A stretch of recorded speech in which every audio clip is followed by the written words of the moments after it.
My name is Ashton Collins from Save Face, and we are delighted to be sponsoring Thinking Women today. Save Face is a government-approved register of accredited practitioners who carry out treatments like Botox and dermal fillers. Every practitioner on our register has passed a really rigorous 116-point assessment process in order to be accredited, giving you the peace of mind that when you find a practitioner on our register, you'll be in a safe pair of hands.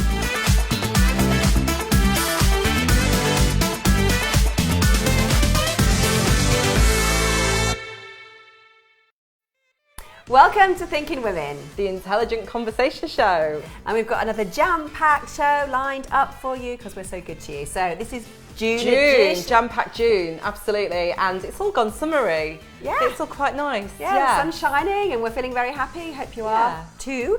Definitely. So, who have we got on the show? Who have you been talking to? So I've got Pauline Giles, who is Chair of Cornwall County Council, and she's just won the British Empire Medal. And she's had a key role in the G7. Such an inspiring lady. She is, yeah. Such an inspiring lady. And she's also doing a podcast, so she's been amazing. Fantastic. And we've got our regular money expert, Miss Sarah Steele, will be on the show as well. Oh, I love Sarah. I learn something every month from her. Do you? I do. She's fantastic. We love you, Sarah. We love you. And we've also got our other expert, Lucy Blenkinsop, who's talking to us about that transition between a decade. So going from, she's particularly hitting on between 50 and 60 because that's what she's just done. But she also touches on every transition, 40 to 50, 30 to 40. It's actually a much bigger deal than we think it is and how to prepare for it. So that's really quite interesting. So that's our health and wellness expert, Lucy. Okay, something for all ages. And very exciting, we've got a film piece for you this month, ladies and gents. So we have been talking to an aesthetic, what do you call it? A cosmetic aesthetic doctor. Dr.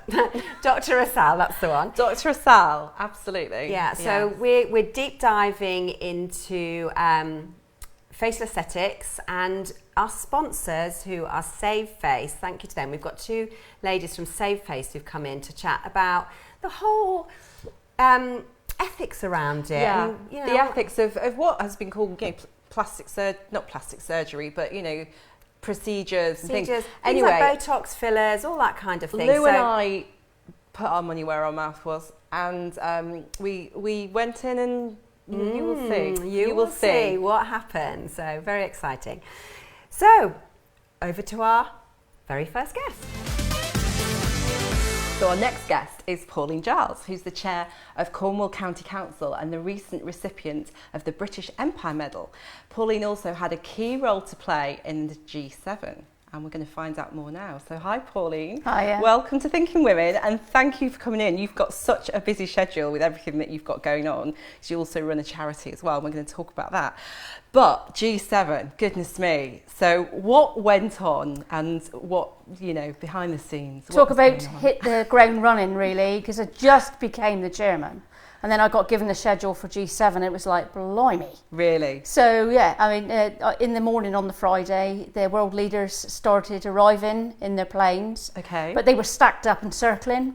So they were coming in. So this is around Newquay? Yeah, they were coming in thick and fast. So first in was Ursula von der Leyen from the EU. Then President Macron came in a little bit quicker than anticipated. Okay. So it all felt a bit like Heathrow in rush hour. It was a bit like that because we were still standing on the runway after Ursula got in her car, and there was another greeting committee that was supposed to be coming out by the coach to be right by the plane so that when President Macron got off, they were there waiting, but the bus didn't turn up to pick them up. Oh, gosh. So I was with MP Scott Mann and I just said to him, run.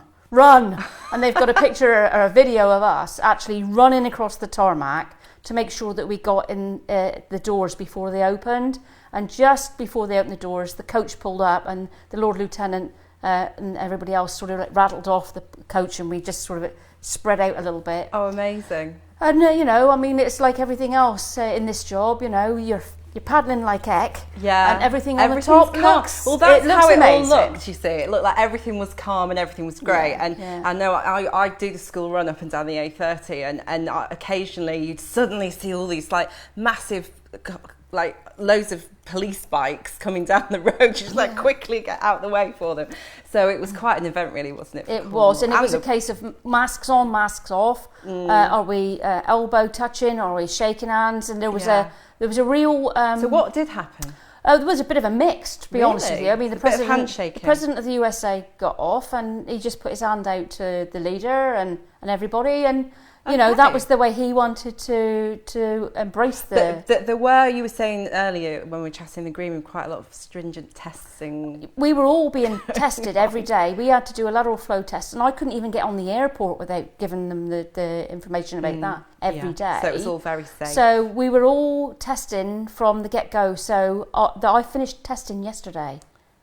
Gosh. So, you know, it's been quite a long process. Yeah. But everybody was like that. So we had all the soldiers there lined up, and the Coldstream Guards and everything, which, you know, the pictures, I took some pictures sort of like out of view. And they're on your Facebook, aren't Absolutely. they? Which I think we've got a quick shot here of some of the photographs. And it was just lovely because we were able to sort of like chat to the boys as well. And it was a big thing for them. Yeah, I bet. You know, some of them were sort of like 17 and 18, and they're meeting world leaders, and, you know, they were going up to the Eden Proud Project to meet the Queen. Well, I was going to ask, yes, about the Queen. Yes. So, did you get to meet Her Royal Highness? I did. Did you? I did. Tell us about that. I met her off the train in St Austell, and I feel like I manifested it because a few weeks before that I said to my partner, you know, I wish I'd met that lovely lady, I really do.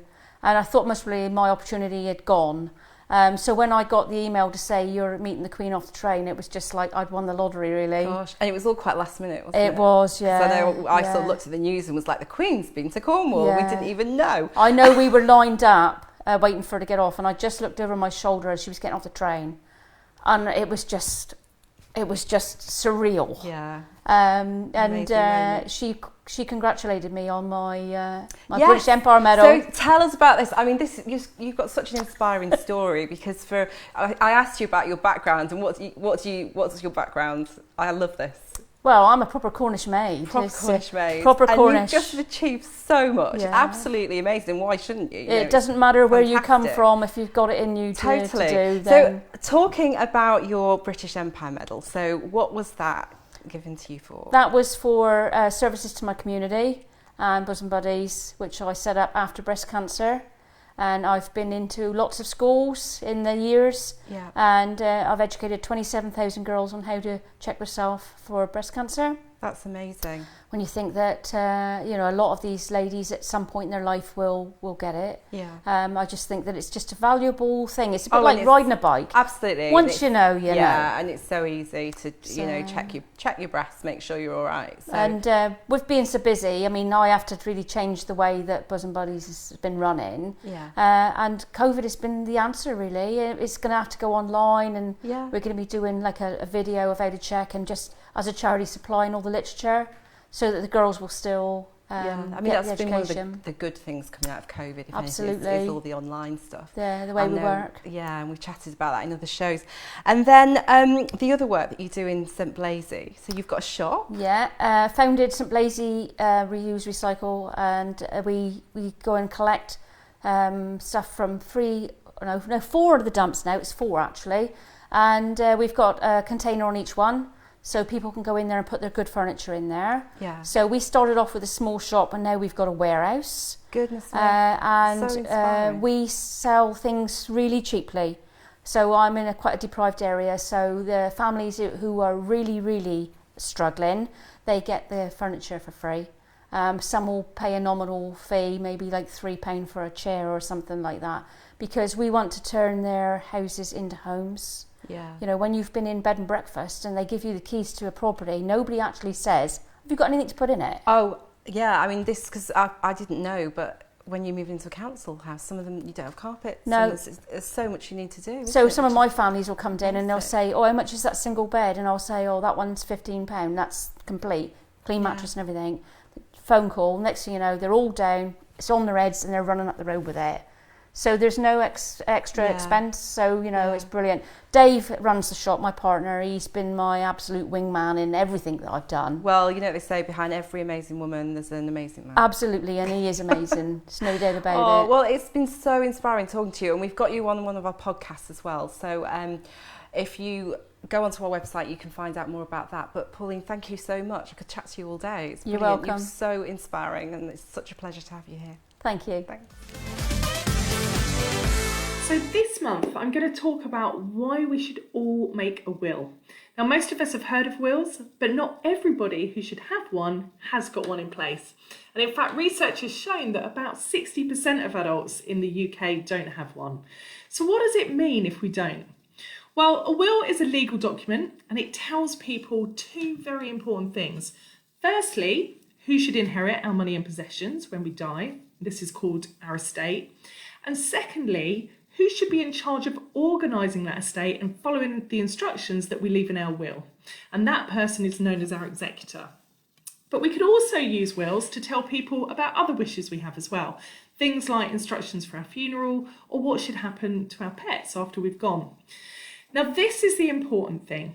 If we don't leave a will, the government will dictate what happens to our money and our possessions. And they do that according to a law called the Law of Intestacy.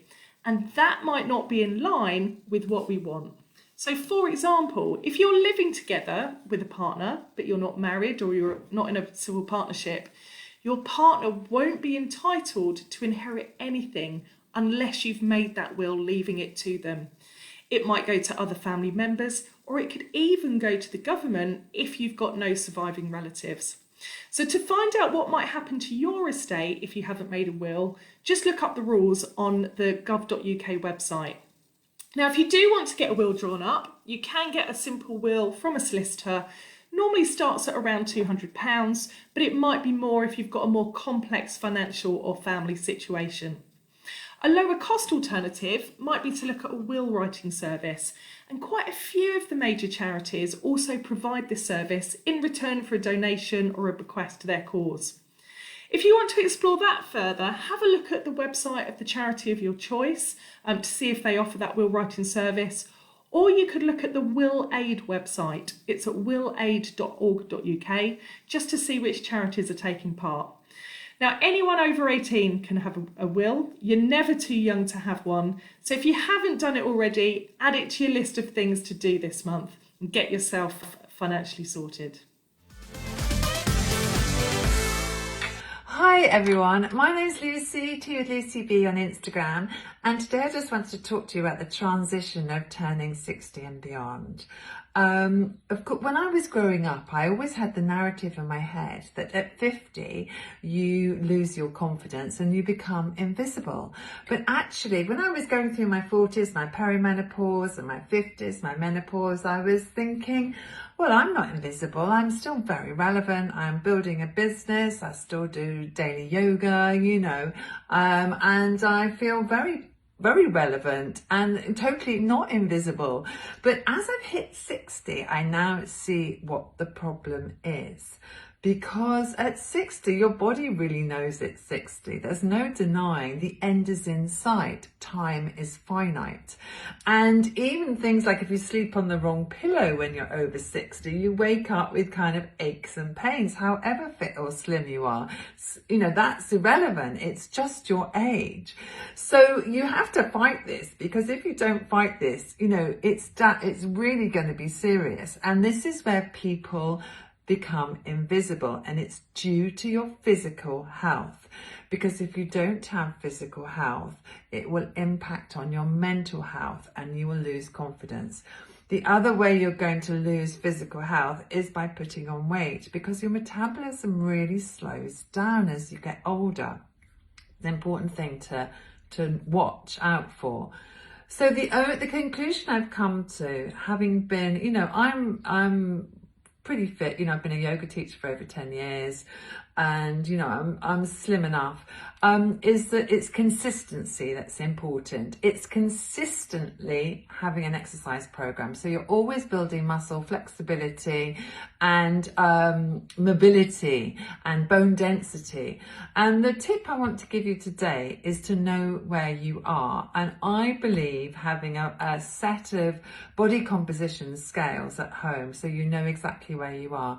You know your bone density, you know your fat percentage, your visceral fat percentage, you know your water percentage, you know your muscle percentage, and you know your metabolic age. Because you do not want to go into your 60s with your metabolic age being older than you. No. So it's best to start this when you're in your 40s and your 50s, know where you are and start correcting, because you don't want to make so much effort. You know, Liz training, what's her name? Training with Joan, or Fitness with Joan, who lost loads and loads of weight and became a super strong woman at 70. Well, that was a lot of effort, and I really don't want to do that.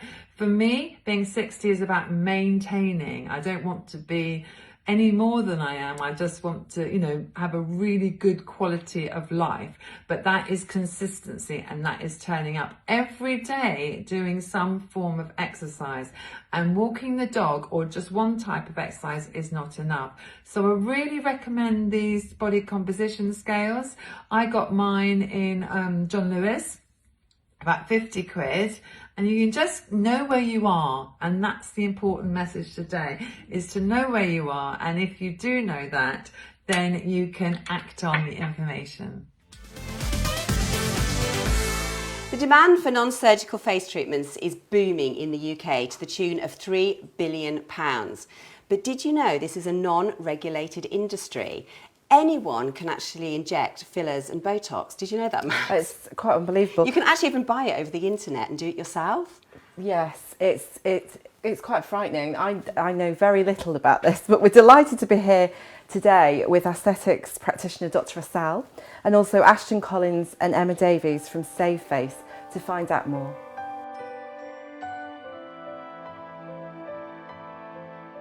So I'm joined by Ashton Collins, Director of Save Face, and Emma Davies, Clinical Director of Save Face. Ladies, welcome to Thinking Women. Thank you so much for joining and talking about this really, really important topic, because, as I said in the introduction, this is a non-regulated industry, and I was really, really shocked to find that out. How is it non-regulated? I think it's just evolved very organically in the absence of regulation, and in a way that's allowed it to flourish to the extent it has. But in a field like this, where there are real risks to the public, it shouldn't be the case. And that's part of what we do at Safe Face is try and educate the public to make safe choices, which is very difficult when there are no regulations. To support them when things go wrong, and to provide a register of practitioners that have been through the checks that they need to go through in order to present them safely to the public.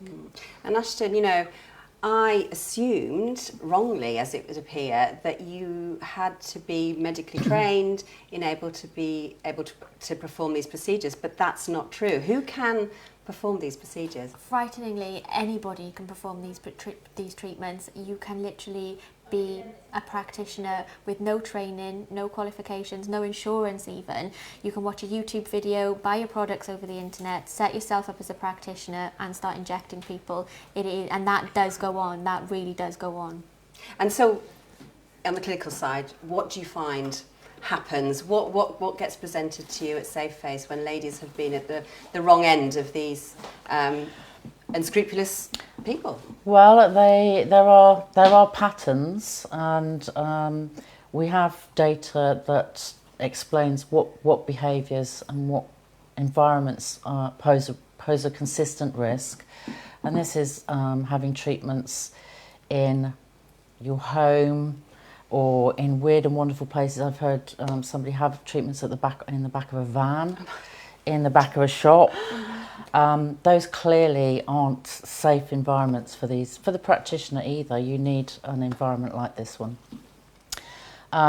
They go to people and all they know is their first name from a Facebook page. They don't know who they are, they don't know what their qualifications are, they don't think to ask, because you tend to go along and have a treatment and assume the person providing it is suitably qualified and insured and knows what they're doing, so you trust. But a common factor is that there's the patient doesn't feel comfortable but doesn't listen to their gut, and then they're in trouble. And so what's the message that you have from Safe Face, Aston? What was the impetus behind doing what you do? I set the register up 7 years ago, and basically it all came about because I was looking for a treatment provider, and I'm somebody that's very risk adverse, and so I did a lot of research, and the more research I did, actually, the more horrified I became, because I just kept stumbling on horror story after horror story and those articles I actually found really unhelpful, because they was like, do your checks, but actually how do you do those checks as a member of the public? There's only a certain amount of questions you can ask, and if you're sat in front of somebody unscrupulous, they can tell you what they want to, and you've got no means of verifying that. So I was working in accreditation at the time, but in a very different sector, and I sort of had one of those light bulb moments that, you know, the principles of that assessment and that verification could quite easily be overlaid into this sector, and it coincided with the KEO review, which one of the recommendations was to have a centralised register where the public could access a safe pair of hands and could access redress if things were to go wrong. And I set up a business plan, and that's when we engaged with Emma, and Emma's been with us for the entire journey, and that's where it started from. Amazing. And we're here in Dr. Asal's beautiful salon today, doing this story for Thinking Women. She's obviously on your list of accredited practitioners. So if I was looking for somebody, how would I go about accessing Asal, for example, and people like her? It's really easy. It's, you know, the easiest means of actually finding a practitioner that you know you can trust. So you go onto safeface.co.uk, you put in your town or your postcode, and it'll give you a list of your nearest providers. And we'd always recommend, you know, making a appointment for a consultation with one or more providers, because, you know, you can have a choice and discuss your concerns, and that practitioner will work with you to find the best treatment plan to suit your needs. And so what are you looking for a great practitioner? Well, there's a whole variety of things really, but they need to have suitable training, they need to be insured, they need to be practicing in a safe environment, they need to have good ethical standards ideally, they need to have good communication standards, they need to have an understanding of safe practice and regulations, and we support them to do all of that work before we come. And part of the assessment is actually meeting them, interviewing them, role-playing a consultation, which helps us understand how they communicate with people. And then if there are problems down the line, we're there to support the practitioner, but also the people that see them and have treatments with them. If they have any problems, we're there to support. Because of course, if you have a treatment, if you buy some, I suppose they're illegal products online, and then I've heard of stories of people injecting themselves, they're following YouTube videos. Yeah. So when that happens and it all goes horribly wrong, and they come to you for help and advice, what can you do then? Because the NHS, I take it, isn't a place to help. No, the NHS actually, you know, they're not familiar with these treatments. They're not familiar with the various pathways to correct these treatments. They don't hold the drugs on site, and so they will more often than not turn you away, and if they don't, sometimes you'll end up getting misdiagnosed, which isn't helpful either. So really your only option is, if you fell into the hands of somebody unscrupulous who cannot or will not help you when things go wrong, then your only avenue is to find another private practitioner who can take you on, and that will be a challenge for the practitioner as well, because more often than not, these people have not gone through a proper consultation, so there are no clinical records, so that person doesn't know what you've been injected with or where it's been placed in your face. So for them it's a challenge, because then you become their responsibility, and that, you know, impacts their fitness to practice potentially and their insurance. And so, you know, all of these things are a challenge, but that is really your only course for redress, and correction can be expensive, it can be time consuming, and so that's why we really say to people, think twice before you opt for a cheap treatment, because in the long run it ends up costing you a lot more, both in money, time, and your emotional distress. I mean, just to wrap up, would that be your final piece of advice, is just don't look for the cheap, there's something in us as humans, we look for the cheapest, just the old adage goes, if you buy cheap, you buy twice. If it's too good to be true, it generally is. And to be honest, generally, if their corner's being cut, the only person that pays the price for that is the patient, and it's a high price. Amazing, ladies. Thank you so much. It's like the Wild West out there, and thank goodness for Safe Face and people like yourselves who are actually doing an amazing job to help us and keep us safe. So thank you. Thanks very much. So Mags and I have just had our treatments with Dr. Asal. How are you feeling? Well, it's the first time I've ever had anything done, and I am pleasantly surprised because it wasn't painful, but I am a bit in shock. Yeah, so Mags is literally just sensation. It's a sensation, yeah, which is not unpleasant, but it's strange. So we did your under eyes. We did, yeah. Which I think is renowned to be complicated, and a lot of other injectors stay away from it. But it's actually one of my favourites because it's so subtle. It's quite comfortable to do. You don't actually feel. That was not as odd. I use that word as the ones around the mouth. The mouth. Because you would think the under eye, because I've had my under eyes done by you, and I was quite nervous because it's a delicate area and it's near your eye. I think that's the fear. But that was no pain at all. Yeah, that was really good. Absolutely amazing. And you look so much fresher. And you said, like you said, the makeup goes on nicely now. Yeah, thank you. It looks really good, and it's natural and it's subtle. I think that's one of the issues I have, is sort of trying to make sure people have realistic expectations. I can't get rid of everything, but we'll just make you feel a little bit better for it. And we did a little bit around here, which I think we're just building on it slowly, because like you said, you have never had anything done before. So more of an introduction, and hopefully maybe we'll just see if we need a little bit more in a few years' time, a few months. We'll see how it settles. Yeah. But it's so natural. That's the thing, and that's what we wanted to talk about and show here. Is I think there's a massive fear with the type of work you do, that people are going to turn up and they're going to come away with inflated lips. Now this is important for me because I've had your lips. So I've just had my lips. Look great.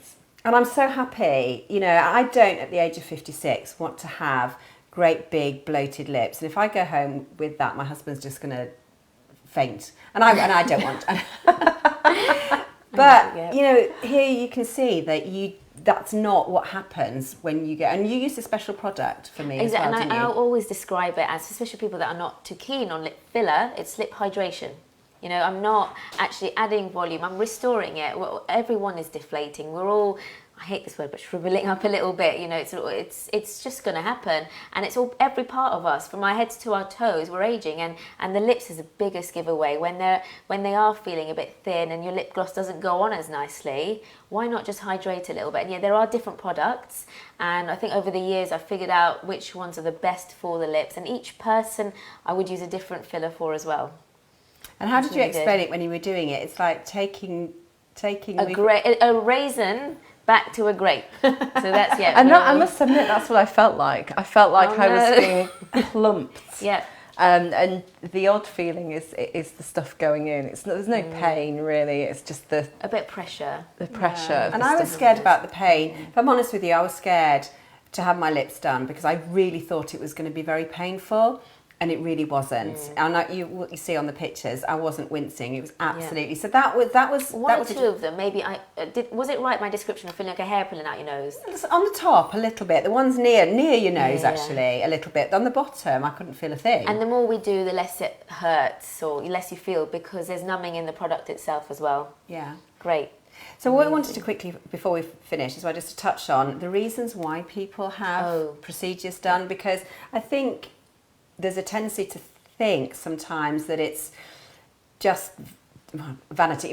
Maybe vanity is an okay or thing. If you're not happy with who you are or something. And one of the questions I was going to ask is there any medical reasons that people would come in? So I have a few people with Bell's palsy or have had Bell's palsy and they're suffering with asymmetry. Yeah. Not even just Bell's palsy, but in not medical, people sleep very harshly sometimes on one side. Yeah. And they've, end up with big creases. One lady, she said, she feels like she looks like she's been slashed or, in the face with a knife. She said that's how deep the crease is. And there's no reason apart from a pillow crease. And so I can help even these things out really subtly over time. And ultimately, it's a choice, isn't it? It's like painting our nails, it's about doing our hair. And we talked about this in one of our podcasts. It's not about feeling desperately unhappy with who you are. It's just about being the best that you can be, and if it's for you, it's for you. And it isn't for everybody, but I think it's really interesting to look into, all the reasons people have it, and not to judge others that do, because there is a real embarrassment of saying that you've had work done. What do you think about that? Yeah, Dr. Sam? I will always respect everyone's confidentiality, and it comes with being in that medical field and having, dentistry as my profession. As a dentist, I respect people's confidentiality, but and it is a shame that people feel like they need to hide it, but it's absolutely fine if that's what it takes for people to actually come here and increase their confidence by having it done, and it's really worth it. But yeah, people come here just because they think, they're looking in the mirror and they're looking at themselves more now with Zoom meetings as well. So that's why it's really interest has gone up a bit, and people think, do you know what? Why not? I can't go on holiday. I've got all this, spare money that I would have spent on that. Let's look after me for once. And it is lovely because people are constantly looking after the children, running around everyone else. And they forget to have a look and say, hang on a minute, let me just try and improve a little bit of something I'm not confident with. Yeah, and I think the lovely thing was what we're showing here is that, you can come and have a few treatments, you just look healthier, more relaxed, a little bit fresher. You don't have to look like a dolly on Instagram. No. Or 20 years younger, or the wind tunnel face. That's the other one, isn't it? The kind of like No. tights. And the experience, I think for me, the whole experience of being here, and the way that you've made, I was quite nervous, I'll be honest, I can say now afterwards, I was really terrified. But just the whole experience has been really relaxing and lovely, so thank you. There's never any pressure, so it's mainly as long as you're comfortable. And it was a pleasure to inject. Thank you. Thank you for injecting us. Patience, no problem. So what an amazing show. Yes, I hope you loved every single second of it as much as we enjoyed making it for you. Definitely. And thank you again to our sponsors, Save Face, who have been fabulous. Really enjoyable spending time with them as well. So thank you so much. Yeah, thank you so much. And thank you to all of our guests again for this amazing episode of Thinking Women. And don't forget, look on our Facebook group, look for our collective. Yes. Listen to our podcasts. We'll be sort of advertising those around everywhere, and we've got loads going on. So join us on everything to do with Thinking Women. We'll see you in July. Bye. Bye.